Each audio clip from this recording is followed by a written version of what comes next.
$5 million Bugatti Roadster. Very first Type 55 is coming up for auction. Fully original. And fully lovely. Pre-war cars might not pique your interest as much as, say, a 789 bhp nut job McLaren, but this one's quite rare, very expensive and rather lovely. It is a Bugatti Type 55 Roadster, and it's coming up for auction next month. For how much largely depends on whatever mood the bidders are in on January 19th and 20th, but Gooding & Co expect it to go for between $4 million and $5 million. Which is a lot of money. Such a vast outlay buys into proper provenance, mind. This is apparently one of the most coveted pre-war sports cars built.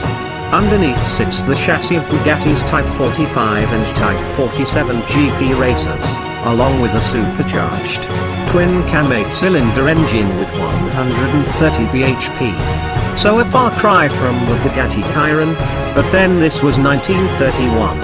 This particular car is the very first of just 38 Type 55 models ever built, and as such, gets a GP-style bonnet with shortened louvers on the side.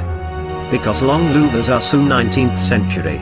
It was originally showcased at the 1931 Paris Motor Show, before being delivered to Duc de la Trémoille, French nobility, we're told.